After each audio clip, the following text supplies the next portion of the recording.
Hey guys, welcome to lesson 5. In this lesson, we're working with some really fun stuff. So you're going to work with smart guides, with the rulers, with how to navigate the artboards, to edit them, rename them, reorder them. You're also going to learn how to scale, rotate, reflect, shear objects, and you're going to use a free transform tool to distort an object. And lastly, something that's really fun is to work with what's called the puppet warp tool. You're really going to like that one. So to get started, you want to open up Illustrator. As you know, double click on your Z links and open up Illustrator. And inside, if you go to the V drive and then you go to the ME2 folder, graphic design, then go to Illustrator lessons, you're going to go to lesson 5, and there are two options for you, lesson 5 end and lesson 5 start. I've opened up both just to show you. The end just shows you what you're going to be making, which is really cool. So you're working with an infographic on windy conditions. So I'll skip through this just so you can see what it looks like. It's a lot of fun things. Look at this guy right here. That's the puppet warp tool that we're going to use to make him look like he's blowing in the wind. It's really fun. And this is the logo on the back. So you only need to open that if you want to, just to see it up close, but you can close it out otherwise. And then you need to have the lesson 5 start open so that we can begin. All right, before we get going, just like normal, we want to go ahead and go to Window, Workspace, and Reset Essentials, just to make sure everything's reset and set where it needs to go. Now that you have this open, let's rename it so that you don't save it in over my original file. So go to File, Save As, and you could do Lesson 5, Part 1 with your name. Or probably, I guess you're going to save the whole thing. Instead of Part 1, maybe you just want to do Lesson 5 with your name. Okay, and go ahead and save. All right, now that you have it saved, we're ready to begin. And you can do View, whoops, sorry, mine's a little slow. You can do View and Fit All in Window just to get it ready to go so we can see it. All right, so first thing we're going to do is to learn about how to create artboard and some ways that you can do things regarding artboards. So go to Window and go ahead and click on Artboard. It's going to pop up here just to have that available. I'm going to actually drag mine over so it's out of my way. I'm going to drag all these guys over. There we go. Okay, and then the next thing we want to do is to go ahead, if you hit your, sorry about that, if you hit your space bar, it turns into this hand and it lets you drag across. Mine will not because I'm on a laptop right now, but that's one way that you can drag it. I'm just going to click the bar over here and we're going to go to this gray area. What we're going to do is to create an artboard by using this tool right here called Artboard Tool. It's Shift-O for the shortcut. Go ahead and click it. You're going to come over to the side and we're going to drag and create an artboard that is, I'm reading as I go along, 800 pixels by 800 pixels. So we're just going to drag it, and when we see 800 by 800, there we go. Getting close, and it's just approximate. If it's not exactly 800 by 800, that's okay. There we go. So close. Got it. Okay, and then once you've done that, go ahead and let go. Your new artboard should still be selected, and you know that because it's got that surrounding box around it. In this case, you can adjust things like position and size and width if you move over to your artboard panel here. So even though we drew it, we can still adjust it. So here we have artboard 1 and here we have artboard 2. I'm going to slide mine over. Get out of there. Okay, we want to adjust the size of this. So I am zoomed in a little on this artboard. I'm going to zoom out just a bit. We're going to go over here, and this is artboard 2. So if we double click this right here, it's going to pop up a spot allowing us to adjust it. And we want to go ahead and adjust the size to 800 width and a height of 850. And we're doing pixels. So I was pretty close when I did the 800, but not exactly. And then you're just going to hit enter to go ahead and set it. We want to name this artboard back, so we're going to double click this and we're going to name it back. Whoops. Let me try that again. There we go. And now we're going to create a copy of this artboard so that we have one more artboard. Okay, we want to create another artboard. So being in our artboard window over here, we're going to slide down here and let it hover. It'll tell you new artboard. And it's going to go ahead and create it to be the same size as whatever the last one was. So it's going to create it for the exact same size. We want to double click this and we want to call this one front. And you can hit enter and that will work. All right, guys, we want to see all of our artboards. So we're going to go to View, Fit All in Window, and this will show us all of our artboards. And we're going to zoom out a little bit, so Control minus will zoom out. And you notice here it tells us what the name of these artboards are. You can also see the name of them over here. Making sure that you're still in the Artboard tool and that you're still clicked on that, we're going to go ahead and drag the artboard called Front all the way over to this side. Don't worry about the exact positioning right now, just make sure that it's to the left and it's not covering any other artwork. That's pretty good. And then we're going to take and adjust this one up just a little bit. All right, I want to show you guys a couple things once you're in the Artboard tool. You can select custom. You can change artboards to go from custom to letter size, legal size, all the way down to iPhone 6. I mean, there's different presets for whatever it is you're going to make. Android, iPad, iMini, Apple Watch, all kinds of things. So if you know exactly what you're going to be making something for, you can choose one of these presets, or you can choose custom, which is what this is on. You also have the option of changing from landscape to portrait. Up here will allow you to do a new artboard. This allows you to delete an artboard. You can rename it up at the top. You also can move or copy artboards. This allows you to show like crosshairs or the center marks. If you're going to use something for a video, this allows you to show like safe modes so that you wouldn't be going over where a video would, where it would be used in a video. And you can click Artboard options here. And this is what we saw before that we used to adjust the size. You can hit cancel on that. We don't need to do that. So that's just some things that come up automatically when you work with the artboard. Okay, so now we want to go ahead and work with one of these artboards. We want to select this one right here. If you click on it, you notice that it automatically selects it. We want to do View, Fit Artboard in Window, and that will bring it up closer. And we're going to resize this artboard just to get it to be the same size as this. So if you click on, I'm going to zoom out just a little because I can't see that well. You want to make sure that you still have this selected. I did not, I got off of it, so I'm going to get that selected again for the Artboard tool. And you're just going to drag this middle button up until it snaps right in line with a blue shape. And once it does that, you can let go. You've now got your artboard resized the way that you want it to be resized. And to get out of the artboard function, you can just select a different tool and you're now out of it. All right, I want you to go ahead and go to View and Fit All in Window. So now we're going to work on aligning these three artboards so that they're lined up the way we want them to be. Okay, make sure that you have the Artboard tool selected. We're going to go up to this one right here. If you hover, it says Move Cover Artboard with Artwork with Artboard.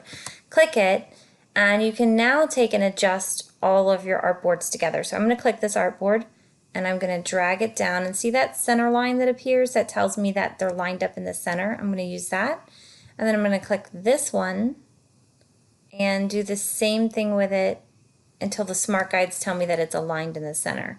Now I have all three lined up. That's exactly the way I want them to be. That's good to go.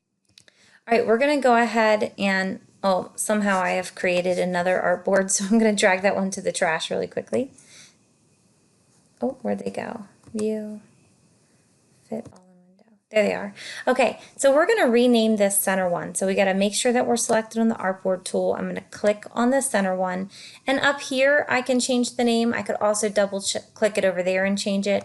We're going to go ahead and call this Inside. So rename yours. When you're done, you can just click off of it. I like to go back to the selection tool just to make sure I don't do anything I don't want to do. We want to save at this point, guys. So just go ahead and go to File and Save. All right, so next we're going to work on reordering the artboards, and it's just like layers where you can click and drag them and make them the way that you want them to be. All right, we're going to go over here to our artboard panel over here, and we're going to adjust these. So right now it says inside, back, front, but we want it to say front, inside, back. So all you have to do is click it and drag it. Sometimes I find that if you drag it in the middle, it's easier to drag down like the top one. So you want to arrange it so that it says front as number 1, inside as number 2, and back as number 3. And know that down here is where you can navigate these, so you'll be able to click between your artboards just by clicking down here. So we have front, inside. All right, guys, now that we have our art panels arranged the way we want them to be, we're going to go ahead and work with rulers and guides. So in Illustrator, you have rulers, and then you also have global rulers. Rulers just help you place and measure things, and in a minute we're going to make them appear. They usually appear on the left and the top of an artboard. You also have something called a global ruler, and we'll get into that in a little bit. Let's get going just so you can see what it is, but just know that if you want to see a ruler, what you need to do is you need to go up to, it's under Window, and you want to go to Rulers, or maybe it's View. Oh, sorry, it's View. Go to View, and you're going to click Rulers, and we want to do Show Rulers. And now you'll notice that you've got a ruler along the left-hand side and along the top side. And this is going to always stay in this position for right here, and it helps you, it always aligns with the top of the artboard that you're working on. So if for some reason like this artboard was higher and we switched to this mode, it would align with the top of this one. Just a vocabulary term for you to know, right here is always called a ruler origin. That is the place where your rulers go down to 0. So right in this spot on this side. So that's going to be marked as the ruler origin. So just something to keep in mind and to remember as we're working, because we'll reference it a couple times. All right, we want to make sure we're working on the first layer here, so you can either select it through this, or you can go down here and be on Artboard 1, which is the front artboard. We are going to go ahead and set a guide on this, but to make sure that we can see it all, make sure you go to View, Fit Artboard in Window, which mine's already there. You're going to grab this black ruler at the top, and you're going to drag it all the way down till we get about 600 pixels is what we want. So we want to drag it all the way down here till on the left-hand side we can see about 600 pixels, and then we're going to let go. That's now set this guide right about here. And we can click away from the guide to deselect it. And then we want to change the units of this and choose inches instead of pixels. Alright guys, we want to go ahead and change this to inches. So if you go up to the ruler and you right click on it, you can select any of these that you want to change it to. We're going to select inches, and then we're going to go ahead and go File and Save. Okay guys, this is the ruler origin on the horizontal line, which is right up here on this ruler. Anything to the left is negative, below 0. Anything to the right is going to be positive. On the vertical ruler, anything below 0, which is right here, anything below 0 are positive, and anything above are negative. Alright guys, we're going to reset our ruler origin, and what we're going to do is click right here on the left-hand corner at the top up here. We're going to drag it all the way down to the bottom of the artboard. And this is now going to reset it to the bottom of the artboard to be our origins. We're going to reset it. Just wanted to show you guys how to do that. So you're going to go up here to the top left-hand corner where the two rulers intersect, and you're going to use your left click, normal click, and double click it to reset the rulers back to where they were. We're going to choose select. Well, we can't do deselect. We'll just click off to the side. And then what we want to do is to click the Lock Guides button. You would go to View and Guides, and I guess ours are already locked, so I'm sorry about that. Click Unlock, and it unlocks your guides. If you go to View, and guides, you can make sure that they're locked this way. That keeps your guides in place so they can't be shifted around. You can't accidentally drag it up and down. Let's go ahead and save this. You're going to go to File and Save. All right, so I know this is a little bit dry, but it's nice for you to be able to have guides. Let's say that you were working on this, you knew this was like 8.5 by 11, and you wanted to do a graphic that was in the middle of a piece of paper that would print out of an 8.5 by 11 size printer. Then you could use a guide to help you find like the middle point of something and to make sure that you're centered. So it's good to know where these are. Next, I'm going to show you how to work with bounding boxes, and we're going to work with some shapes and using the bounding boxes. All right, so we want to zoom out a little bit. We're going to get to this area down below. So hit Control and minus and zoom out. And with the selection tool selected, go ahead and click on this right here. Notice that if you were to drag this corner, it will increase the size of this right here. So what you see around here is the bounding box. Let's Control Z to undo that. What we want to do is to hide the bounding box, which means that you can't drag it anymore. So you're going to go to View and you're going to click Hide Bounding Box. Okay. Now you'll notice that you don't have that same option with a box. You can see anchor points and you can see it, but you can move it around, but you don't have the ability to resize it. So this might be something that you want to do if you're afraid that you'll accidentally drag something or that you'll change the place of it. So we're going to move our pointer over right about in the upper left point of this, and we're going to drag it to the upper left corner of the front artboard. And being zoomed out sometimes is a disadvantage. You can't see as well. I'm using this Smart Guide to help me line it up. There we go. That's the center point right there. I'm going to let it go so that it lines up, and then we'll be in precise placement. And now that I have it moved where I want it to be, I can go ahead and do View and Show Bounding Box. And now it's back again if I want to make it larger or smaller. So it's good to hide that bounding box if you're going to move it around and you're afraid that you'd accidentally resize it when you don't want to. All right, guys, the next thing that we're going to do is to work on positioning. So we want to choose View, Fit All in Window so that we can see all of them. Mine's a little high, so I'm going to move it down just so I can see that a little bit better. And what we're going to do is click in the blank artboard that's furthest to the right to make it the active artboard. Right here. All right, so that shows us number 3 and back. You have to select your artboard first if you're getting ready to move any of these graphics into it. Otherwise, it'll make it whatever your other active artboard was. So we want to work with this one. If I click it, it selects it. I'm going to click on this artboard just to make sure that we're in the most active artboard, which is number 3. And we're going to move this windmill graphics up to fill this space. It's already the same size. We're just going to use our guides to help us align it. Just like that. Perfect. And we're going to click off of it to deselect. Next, we're going to work with scaling objects. So far, you've scaled most things with the selection tools. In this part of the lesson, you're going to use other methods for scaling artwork. So we're going to do Control plus and minus for view zoom out. So we want to do Control minus to zoom out a little bit. And we want to see the person in the raincoat, which we can see right here. And we are going to choose our selection tool. So click V, touch V on your keyboard, or you can click it this way.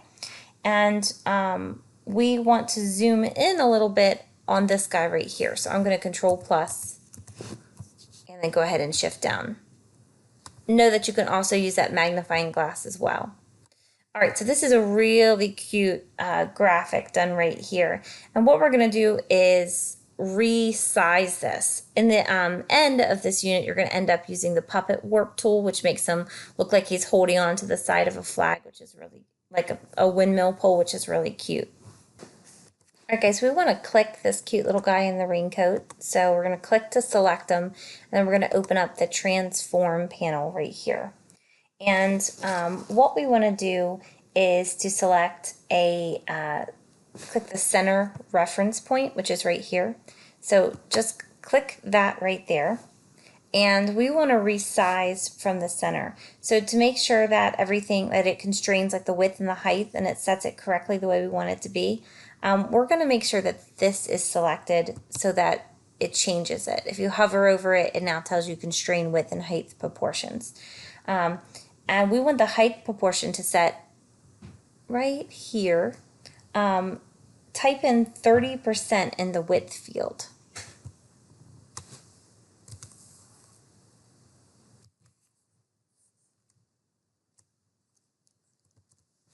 Okay. And now that we have that, we want to go ahead and hit enter. Guys, due to time, I'm going to go ahead and stop it right there. I know today wasn't as much fun just learning about rulers and bounding boxes and things like that, but it's kind of necessary. Tomorrow's tutorial is going to go over using the puppet warp tool and adding some other cool features, which is really nice. So go ahead and save this file. You want to go to File, Save. And make sure you answer the questions from today's assignment and you're good to go, and we'll pick this back up tomorrow.